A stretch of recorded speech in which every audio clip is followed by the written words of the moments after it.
We've got Jackie with us on this shoot, which is fantastic. Jackie's been digging with Time Team for a long time. When was your first Time Team? Oh crumbs! I did the second series, believe it or not. That's quite a long time ago. 16, 17 years ago. Jackie started with us. She's an absolute expert on anything to do with bones and burials. And every time we get a site like this, we think, let's get Jackie in. And because she knows Time Team so well, it's always great to have her along. What we're asking her about is a couple of classic questions. Charlie's been working in this trench here, and about 5 minutes ago she came up with this piece of bone. What did you say, Charlie? I said, oh, I found a bit of bone. Whose is it? Whose is it? The question is it human or not?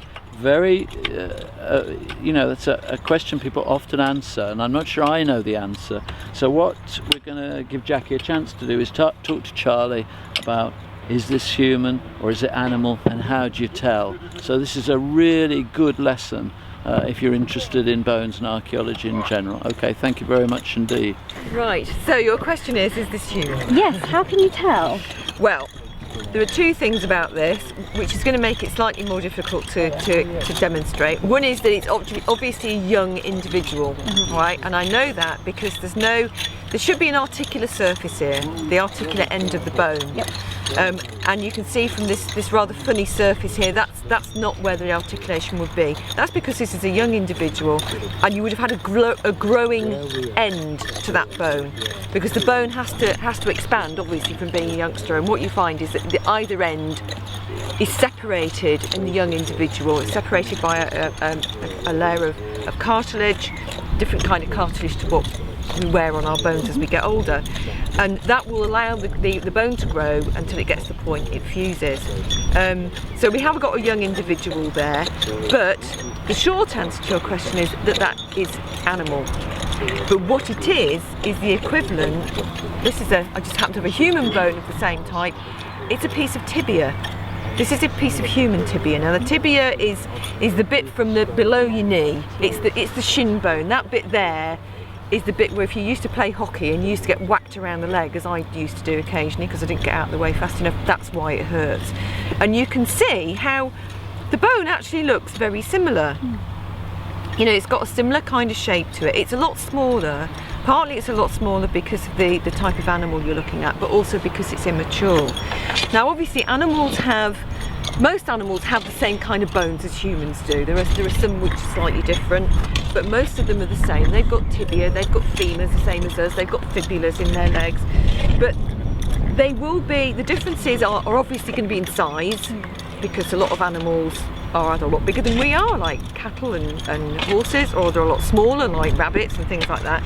The ones that are closest to humans in size are pigs and large sheep. And I suspect that is probably a young version of one or other of those two animals. Okay. But the other difference is when you get those two species is going to be in some of the basic form of the bone. Now that is dictated largely to do with what that bone has to do, what function it's performing, and also what stresses and strains are put on it. And one of the main differences obviously between humans and other animals is that we walk around on two legs, we're bipedal, and most of them are quadrupeds. And that means that there's different stresses put on the bone itself. It has the muscles will work in a slightly different way because they're moving in a slightly different way. Therefore, although the bones look very similar, there will be subtle differences. And you can see in this case, for instance, this is, if we're looking at the equivalent of this bit here, you can see it's much, much sharper there than it is in the human, and that's partly to do with the way the human leg will move. It's quite easy when you get the full bone. Like I say, you would go on the size, you go on what we call slight morphological changes. Morphology just means what it looks like, what the shape of it is. But there will be slight morphological changes. Where you get into more difficult territory is where you start to get only bits of bone. And sometimes you might only just get the inside bits as well. But again, even there you will find there are slight variations in the structure inside the bone to do with the pressures of the weight of the animal, how the animal moves about, and I'm counting humans in amongst this as well, and the stresses and strains that are put on by how we move, where the muscles are attached, and that kind of thing. So if you were to just find, say, the inside of like, you know, a human, Yeah. I mean, how would that structurally differ from, you know, if it was to be a piece of animal bone? Would it be more spongy, or? Yeah, unfortunately, it's difficult. It's always easiest when you've got a piece of bone that does look exactly the same. Yeah. You know, it's exactly the same bone, so you can do the comparison. But if you look in here, you can see we've got compact bone on the outside. That basically very, very dense bone, and that's what gives the bone its strength. And it needs that strength in order to be able to take the stresses that are upon it by the muscles.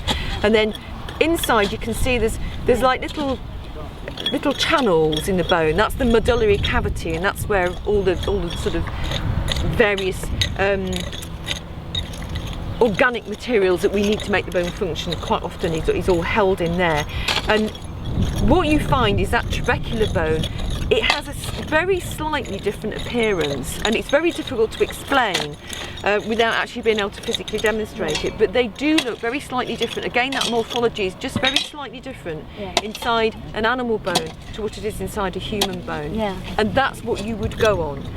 If you've got bone that's not very well preserved, or it really is the small fragments of rib particularly are a real nuisance, because some small fragments of rib, if they come from a certain area in a pig or a sheep, can be very difficult to tell from human. But by looking at that, the shape of those little holes inside that trabecular bone, they will be different between the two, and that's what you will often use. But if you've got very worn bone, that can make it very difficult, because that morphology gets kind of dissolved slightly.